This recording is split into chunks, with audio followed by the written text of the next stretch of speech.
Welcome to Under the Sisterhood, where we honor female experiences. During each episode, I will have intimate conversations with women of all ages to get under the hood of their individual journeys through womanhood. Together, we'll pursue the many aspects of the female experience, creating a sacred space for women to share their stories, their ideas, and their wisdom. This is a podcast to celebrate women and recognize all that they do in our world. I'm Elizabeth Elfenbein. Let's get under the hood.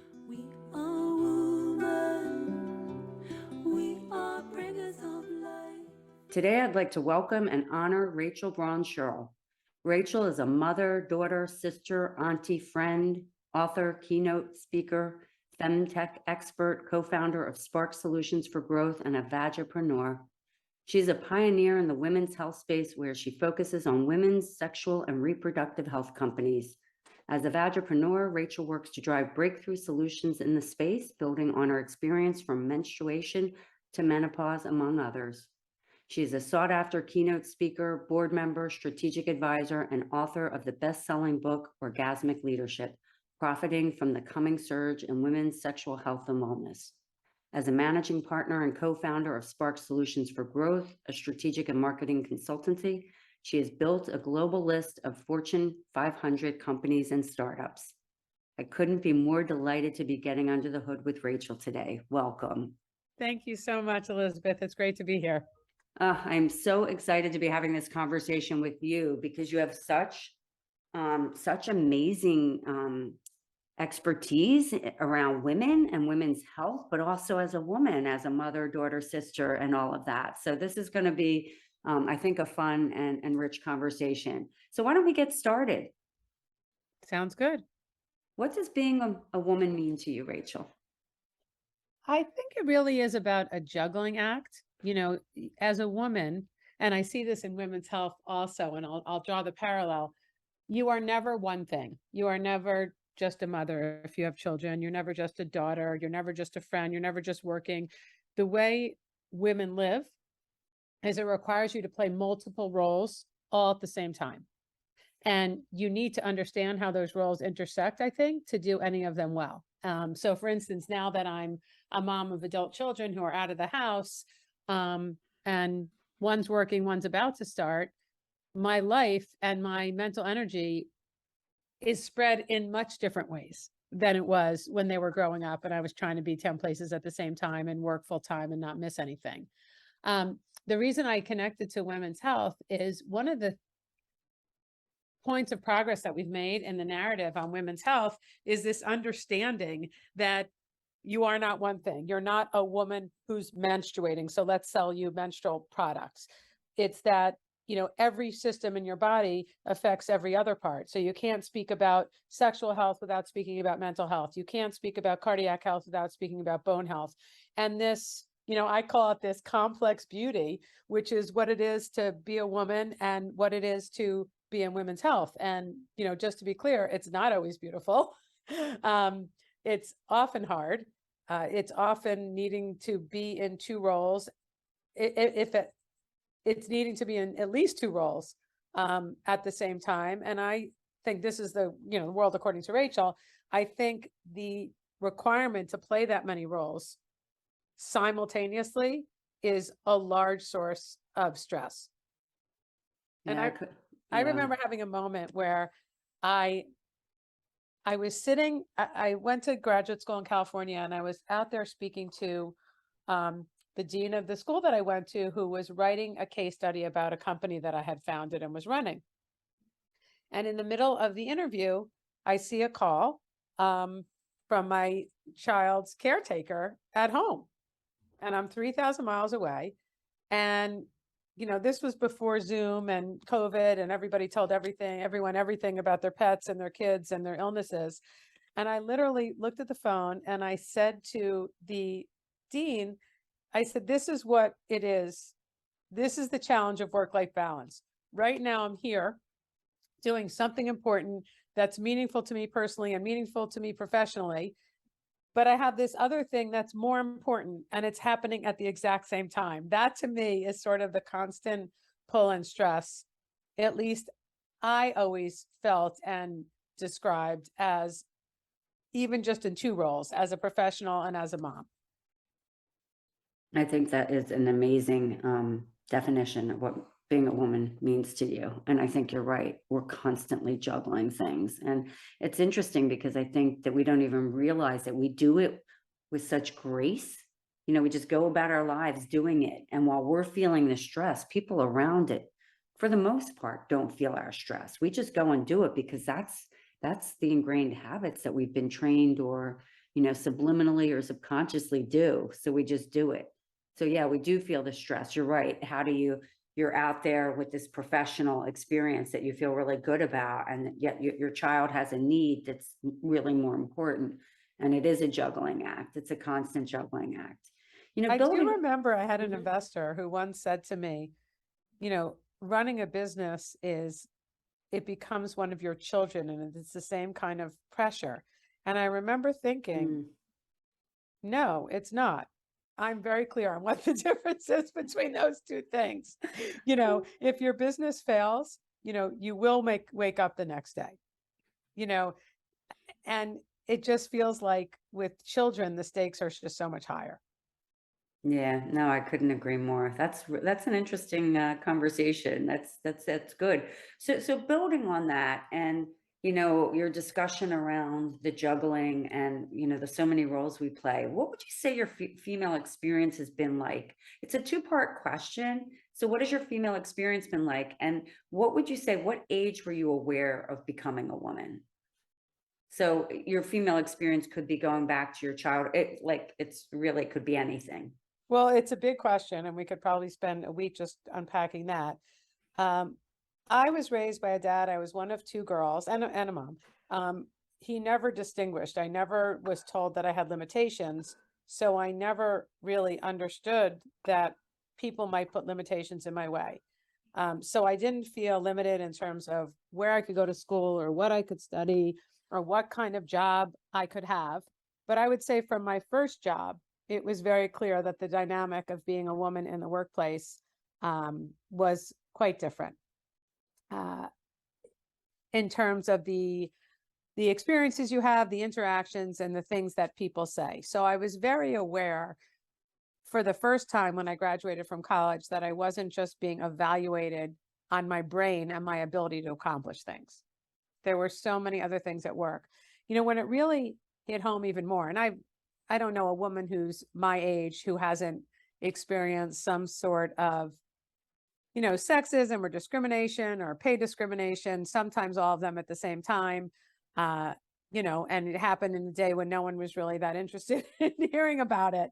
But when I went into women's health and I was raising money as a woman who, with my business partner, who was also a woman, we were middle-aged, we're now more middle-aged. They considered us first-time founders because we had never raised money, but we had run a successful business for years and years and years. And we were talking about vaginas in Silicon Valley. It was really smack clear in my face that I wasn't in Kansas anymore. And, not only was I was a woman trying to raise money. I was a woman in women's sexual health, and I was a woman talking about things that most people, the overwhelming majority of people, are not comfortable talking about. And, this became really clear to me when we were fundraising. And I remember I had, 13 meetings with investors in 2 days with my business partner. And, when you're an investor, you think your investment thesis is so different and, you're going to interact with the entrepreneur in a different way. When you go to 13 in 2 days, for the entrepreneur, it's kind of a blur. So we go into the first meeting, and the male partner, and most of them were men in the rooms that we were in, said, how is this product different than Viagra? It was a product that improved arousal, desire, and satisfaction for women, topically applied. So we'd go into the description of how male sexual response was less complex and was like a hydraulic pump, and women's sexual response, blah, blah, blah, was a complex intersecting set of systems and bodily functions and, so on. And I remember thinking that, I knew that the objective was to get to another meeting, and they're supposed to ask you thoughtful, strategic questions so you could say thoughtful, strategic things so they can hear how you work and hear how you think. And, the worst thing I thought was silence, but it turns out what was worse than that was like giggling. And I literally, Elizabeth, heard people talking about, their senior prom dates or old girlfriends or, Oh my you know, God. someone they had against the hood of a car. And I'm in a professional setting and I'm in Silicon Valley and I went to business school in Silicon Valley. So I know lots of the people in the funds where I'm presenting, so that was sort of eye-opening, but that was hour one of fundraising. The second meeting we go into, which was, let's say it was 45 minutes later, they asked about a satisfaction study that we had done, which indicated that women had improved feelings of arousal, desire, and satisfaction by virtue of using this product, this topically applied product. And so the question I got was, well, what does it say about male satisfaction? And I gave an answer, or my business partner gave an answer about how the stratum corneum of the penis was so different and the response. And again, I wish their eyes had only glazed. Instead, they're whispering again. And I remember you and I both had at one point boys who were in 7th grade, and I felt like I was in a 7th grade locker room. Oh my And then I God. realized that was insulting to the 7th graders. Mm. So, and all this is to say, by the time we went into the third meeting and Mary and I discovered that we are going to have to try something different, and we found $100 bill in my wallet, which was, we still say divine intervention or dumb luck, because I don't ever have a single in my wallet because I'm compulsive and I like to track everything on credit cards. So in case you're interested, I could tell you what I spent on groceries in June of 2016. No one's ever asked me, but I could tell you. So I had this $100 bill and it gave us an idea. We huddled and we said, listen, at the rate we're going, we're not raising any money. We're not leaving here with a dime. Forget about millions of dollars, which is what we ultimately raised. And so we go in and I smack $100 bill on the table and I said, here's a $100 bill. If someone asks us a question about the category that we can't answer, this $100 is yours. If someone makes a That's sexual amazing. innuendo that we haven't heard before, this $100 is yours. And if someone makes a double entendre or has an off-color remark that makes us blush, this $100 is yours. And then I paused and I said, she likes it more. She wants to have it more. Let's talk about the business model. And it was that moment, and I think that gave birth to the book that I wrote, which is When I Became an Orgasmic Leader, by which I mean we took control of the conversation. We basically signaled, we're serious people here to talk about serious business. If you want to be embarrassed, go ahead. We're going to answer every question head on. If you like this business idea, great. If you don't, let's move on. But we're not here to talk about, your 17 first dates that you had when you were 23. Amazing. That is awesome. Wow. That's a great female experience and really a great, just in terms of empowerment, changing the conversation. I And mean, it that's served me just well. And my dad, who was my idol, really infused humor into everything he did. So for me, being in a space that everybody's really uncomfortable talking about, which for some reason I'm not, um, and bringing some levity to it, that worked for me. That was an approach that worked for me and a style that has continued to work for me in this space. I could see it working for you because of your personality. That's fantastic because it is a hard subject. I mean, I just went, I was in Costa Rica and I did a 4-day women's workshop, which was fantastic. Ages like late teens through upper 50s. So every, teens, 20s, 30s, 40s, 50s. And so all these different generations, but more importantly, the sisterhood that was created. But it took us a while to get over some of the discomfort of the conversation.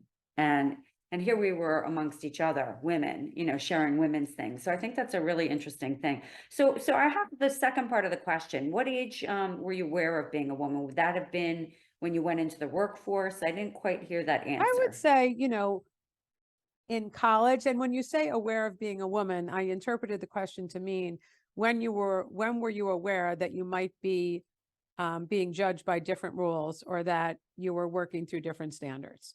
So it's not that I wasn't ever aware that I was a woman. It was that when I saw that, it wasn't this egalitarian world that I had been raised in. And I don't, my parents had very traditional roles, but again, there was never any kind of limitation.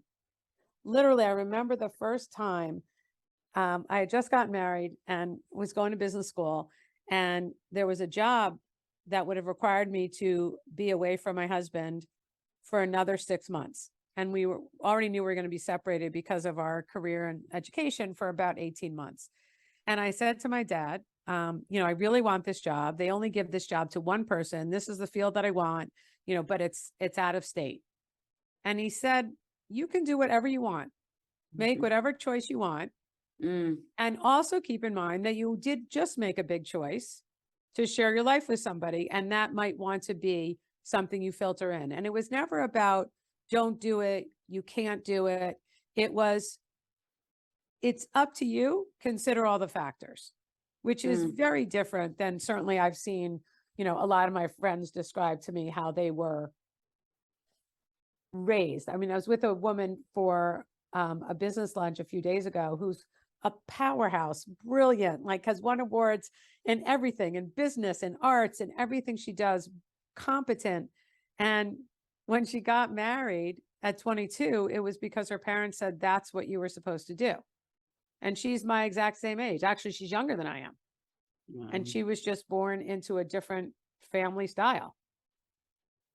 Yeah, it's interesting. I, like you, there was no gender roles really in my family other than, maybe I'll wear a dress or what have you. I had two brothers, and then I had a kid sister later in life when my father remarried. But yeah, I think there were other things imposed from society, the sort of the world we lived in, but that's really interesting. And of course, what our talents were. So this is a question I think you'll enjoy.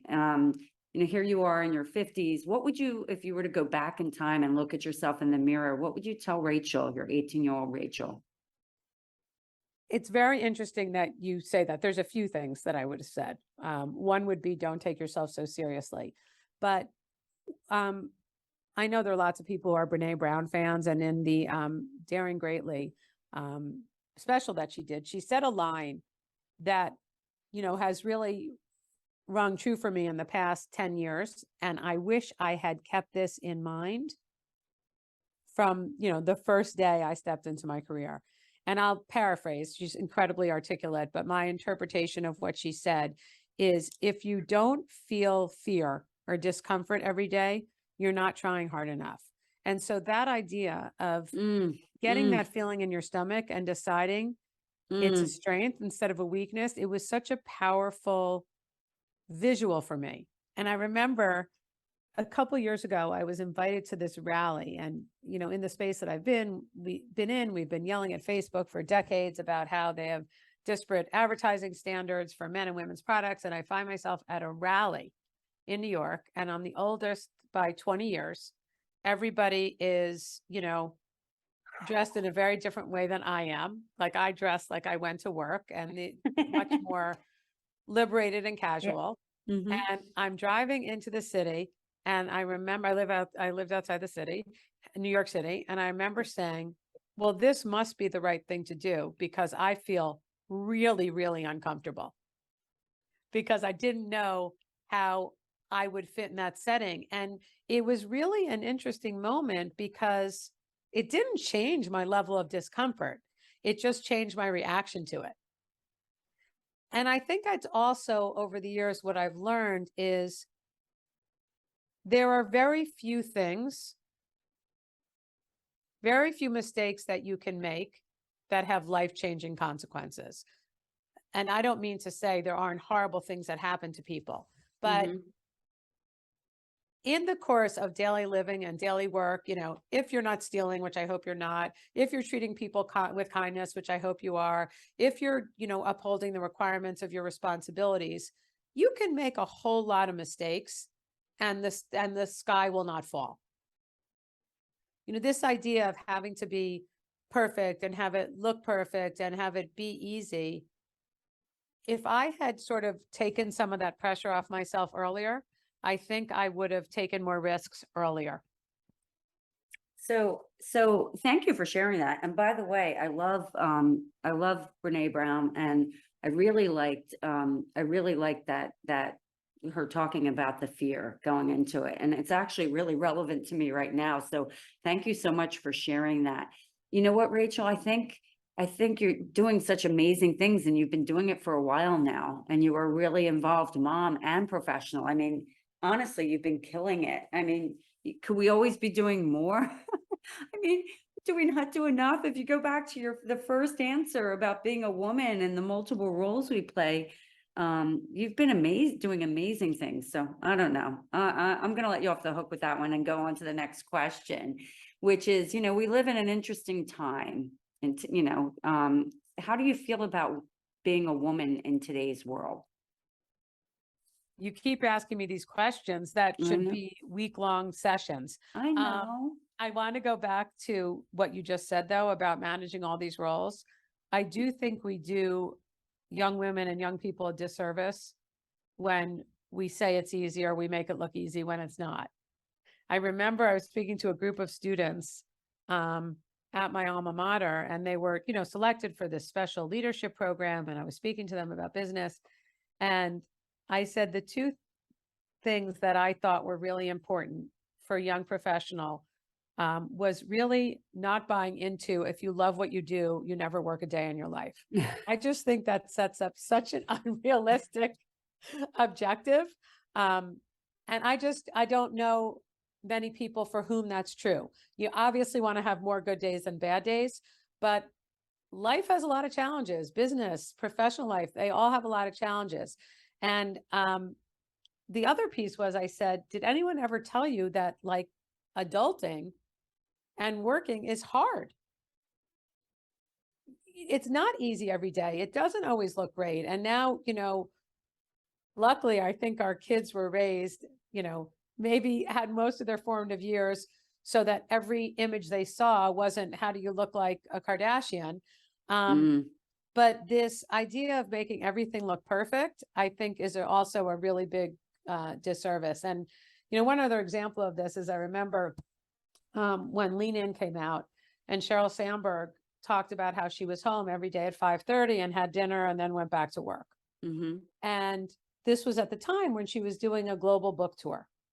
And I could see she wasn't at home at 5:30 because she was in Davos and she was, in Europe, and she was in South America, and she was doing a global book tour. And my reaction was, why do we continue to set up these unachievable standards? You do give things up. Every day you make choices and you give things up. And I could say for me, some days I was great at my job and I wasn't as good a mother as I wanted to be. And some days I literally stunk up the room with both. And there were lots of days that were in between, but it's hard. And I do think that that's something that we have to keep in mind, because being prepared as opposed to being surprised, I think makes things easier to deal with. But going back to this, this bigger question, being a woman, being a mom, having a daughter, having lots of females in my life and being in women's health, it is a scary time, because what I think we're seeing, hmm when you start to look at the choices that are being made, is you can't just look at termination of a pregnancy as the whole story. There's contraception, there's reproductive health, whether you're trying to get pregnant or not, there's access to care. It's a much, much bigger discussion. And, I only know how I feel when someone tries to tell me what to do. I'm happy I didn't grow up in a world where, sort of the government was telling me what to do, and people could have whatever opinion they want when it comes to this. And often in women's health, it very quickly veers political. And I think that's challenging, because I think it's really about health. I recently read an article, more. I think it was Actually, in I The think that's Atlantic, really good, that by the way. said, say that again. I said, I think that you're spot on with that. Keep going. Sorry about There was an article, I think it was in The Atlantic, where the title was, when did we stop caring about the exception for mothers? So for all these conversations that we've had over the years, and regardless of which side of the issue you're on, or which political party you affiliate, or what your religious background is, there was some agreement to, extreme circumstances, whether the situation of rape or incest. But now it's just sort of this blanket idea that we're all the same and that every experience is the same, every situation is the same, every person's health status, every person's economic comfort or food security is the same. And I just think that the conversations we're having now, some of which are catalyzed by the Roe v. Wade decision to overturn, brings up a lot more things which we need to be thinking about. If close to 50% of pregnancies every year in the US are unwanted, I should say, mistimed, that does not mean they're terminated. It means that if you ask the person, did you intend to get pregnant? 48 out of 100 say no. That speaks to me to way more of a concern that we have with education or access or understanding to birth control and reproductive health options. And that's way before you get into Roe v. Wade and choice and whatever else you want to throw into that mix. So that's, yeah, I mean, I have nothing to add to that. I couldn't agree more. I think this next question will allow you to build on that. If you could change anything to make life better for women, I'm going to guess what it is, but I don't want to guess. I'll guess and keep it in my head, but I kind of know what the answer will be based on what you just said. What would you change? If this was possible, which I don't necessarily believe it is, if when we behaved the same way as men did, it wasn't considered aggressive to our detriment, it was considered assertive. If we use the same labels to describe similar behavior with men and with women, I think, we would have seen much less disparity in, salaries and in access to power and to the ascent to the, to the top jobs. I think a lot of it is we evaluate as a society women with different expectations of behavior and, really importantly, different vocabulary that has implications. So I've often given this, how to find your leadership voice. And one of the things that I always say is, try to stay away from stereotypes and understand that you're going to be stamped with one. But for instance, don't be the one who's head down, always does the work, and is not aware of the dynamics, the social dynamics in which you have to interact to get ahead. Don't be, the person who drinks too much at a holiday party and dances on the bar. I've never seen that end well for anybody.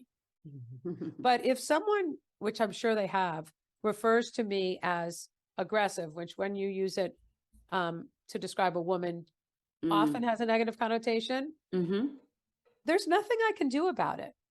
So I'm not going to get into a discussion about, no, I'm really not. What I really am is assertive. I can't change how people interpret my behavior. I can only be in charge of how I present, what I stand for, how trustworthy I am. And, do people believe what I say? They don't have to like it, and they don't even have to like me. They have to respect what's coming. Yeah. But I want them to know that what I'm saying is a function, of what I think. And there's so many other unconscious, and maybe even now I would say conscious biases that women and people of color and women of color and people who are non-binary or don't identify as traditionally male or female, so many unconscious bias and everyday slights that they are dealing with. And a large part of that is we have different standards for evaluating behavior in different people. And it's way bigger than male, female. Wow. That's one of those sort of answers. So, wow. Yeah, no, I agree with that. It's a really complicated circumstances, and it is so much bigger. So if I were to take away from that, it's to your point, it's like not about male or female. It's about evaluating behaviors. Well, it's about equality, if you will. So well, it's also about not diving in to someone else's assessment of you. There's nothing you can do about it. Well, yeah. Therefore, since the beginning of time, many people have gone into their boss's office. I myself have done this and laid out a list of the accomplishments that I had achieved relative to the requirements and was told, essentially, little lady, that's not how it's done here. Mm-hmm. And that's said to you once in your career. And that was very early in my career. I was in my 20s. And I never put myself in that situation again. I never wanted to be at the whim of someone else to decide my financial outcome. I love that. I think that's great. And I think, yeah, no, I think that that's awesome.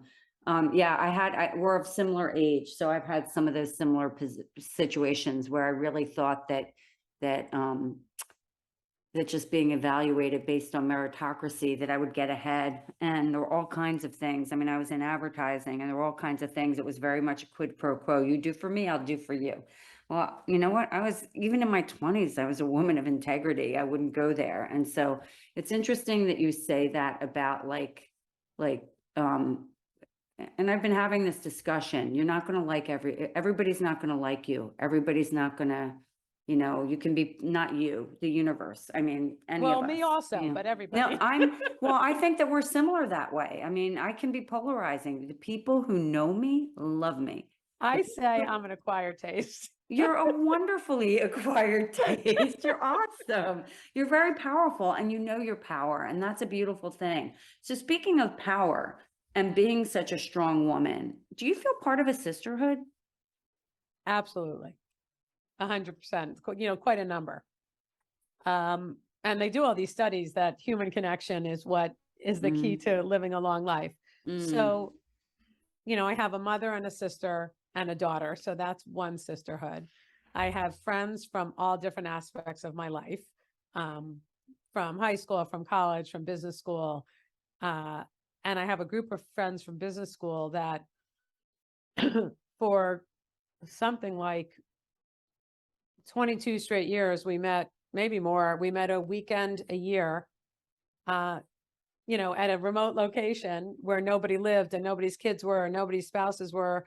And we really just connected. And in the early days, it was all about who's going to be a partner first. And it was very career oriented, which it stayed for some people, but it also then expanded and included a whole lot of other things. How did you want to show up in your community? What kind of parent did you want to be? How did you want to structure your family? Every kind of issue you can imagine.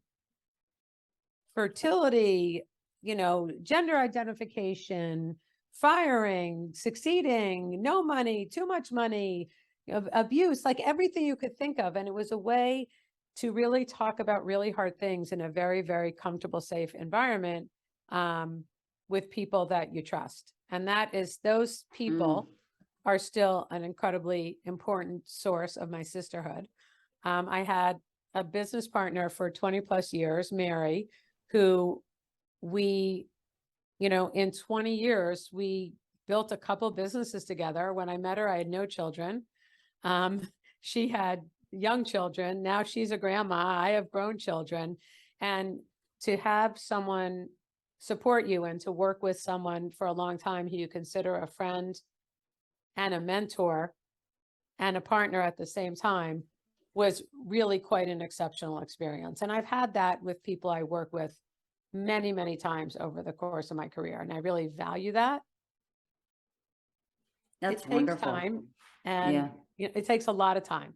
I wish I had spent more time on that. If I average the amount of time I spent on that over the last 20 years versus the first, 15 of my career, it would be dramatically imbalanced, much more focused later.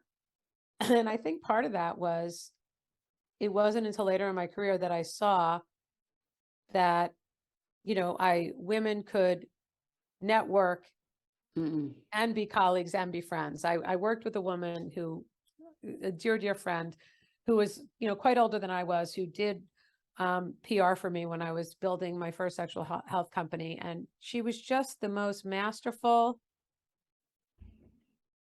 balancer of personal and professional. And she had all these strong relationships, which she then turned into business. And I started doing research on it. And it seems like that I'm not telling you anything surprising. Mixing those two has historically and stereotypically been much easier for men than for women. Yeah. She was someone I met in my 40s, and I had never seen a woman do it that masterfully, where she didn't compromise on anything, and still was able to build friendships and build relationships, and often with the same people. And I wish I had seen something like that in a female mentor earlier in my career. Yeah, I mean, I wish I had seen that from a female mentor, period. I mean, you've been really fortunate. I've been in a very male dominated last 10 years. When I was in at the block where I was a partner there, it was a women owned and minority owned company. And so we're mostly women owners. That was like the first time that I really felt that in that kind of way. Yeah, I But mean, like, don't get me wrong, in the workplace, until very recently, that was always the situation. yeah, You know, in right. women's health, it skews fairly dramatically female, but certainly still not in the investor world where I have to interact quite a bit. Yeah, no, that makes total sense. But I mean, I think you're very fortunate to have one of these people in your lifetime helping you. And because you've had so many different types of sisterhoods, I think to your point of creating that safe container to have those discussions has probably made it. I mean, part is your personality, but being in those safe environments makes you more comfortable sharing your stories. So being able to talk about sex and do all those things the way you do them, that's probably in a subliminal way gave you a safe environment to sort of practice, if you know what I mean. Yeah, but I do have very clear boundaries. I mean, so many people in this space have had the guts to deal with a personal problem, look around for a solution, not find one, and build a business. And in the course of building their business, have to share that story, whether it was trauma, whether it was, a surgery that put them into early menopause, whether it was discrimination, whether it was lack of access to reproductive care, bouts of infertility.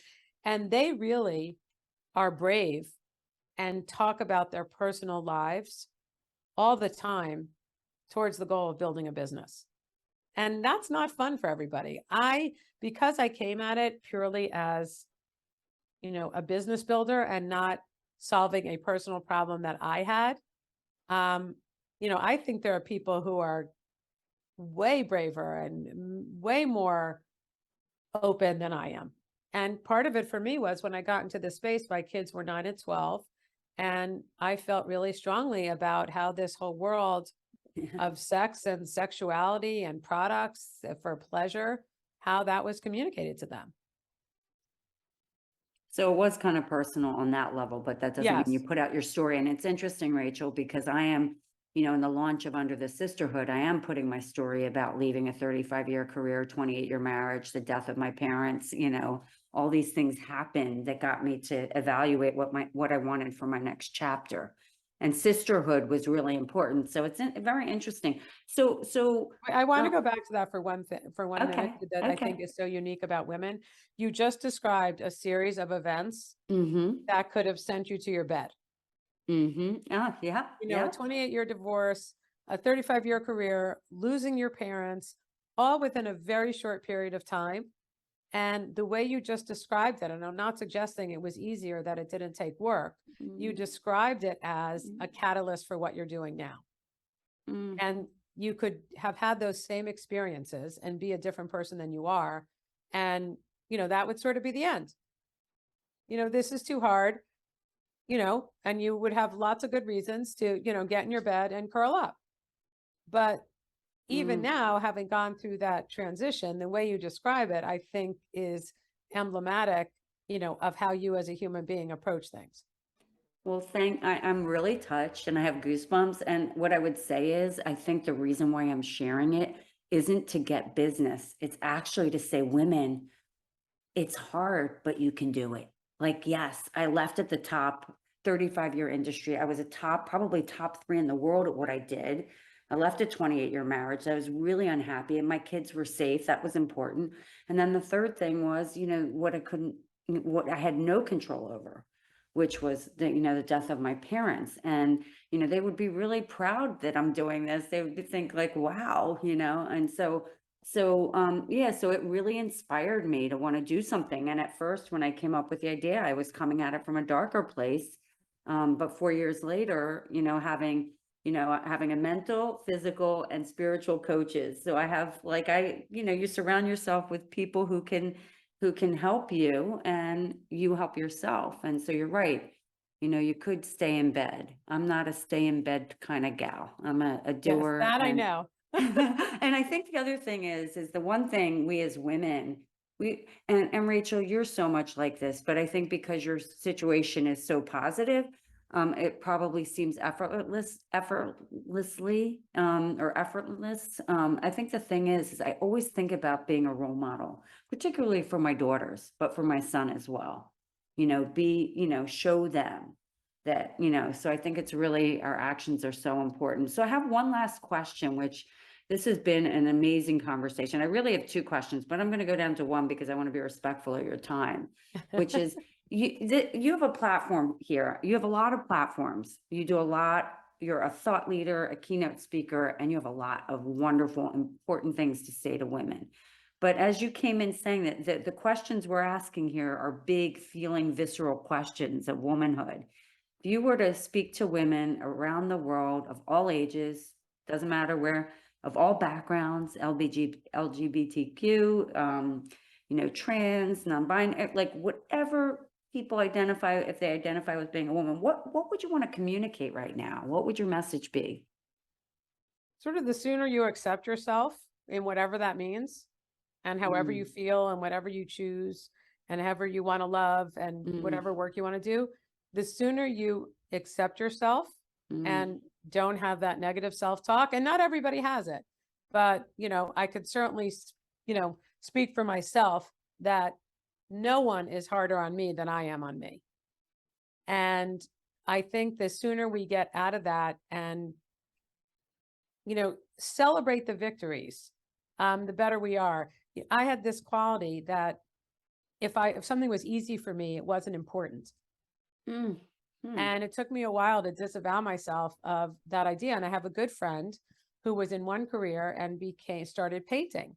And instead of saying, I'm a painter, she said, I'm an artist. And when I wrote a book, I said, I wrote a book. And she said, no, you're an author. And that just feels and sounds different. And I hope people, I certainly wish over the course of my life, I had been a nicer cheerleader to myself. That is actually, I think that's the message. Be your own best cheerleader. I really like that, be kind to yourself. Yeah, it's so important. I mean, it's a type of, I don't know that and maybe I'm more aware of it now, like meditating and all the things I do, but I just always move forward, always trying to think of what's next, how to build it, how to dream it, how to make something happen. But being conscious of being your own cheerleader and, really liking and accepting yourself, I think couldn't be more critical. Yeah, it So, really is. And I've read things about this where people say, women, and the stereotypical, but often are quite critical of how they look. And I was listening to this podcast where a woman was talking about when you look in the mirror, it's very different to say, wow, my legs look fat versus, wow, my legs are strong. They hold me up when I want to fall.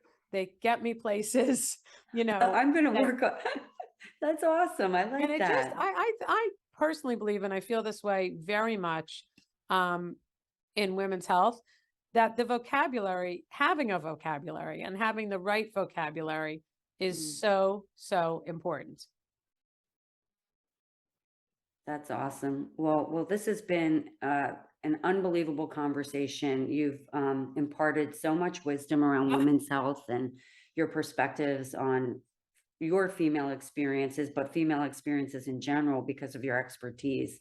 I'm so grateful, Rachel. Thank you so much for your time. Oh This my has God, been my pleasure. It's awesome. so great to see you and share a little bit in this new venture, and I just wish you amazing success. Thank you. Thanks for listening to Under the Sisterhood. We hope you will join us next episode to honor amazing women from around the world. This podcast is created and hosted by Under the Sisterhood, LLC, and Elizabeth Elfenbein, produced by Elizabeth Elfenbein and Zach Slav, and edited by Zach Slav. The music is by Ayla Schaefer. Her song, Rose.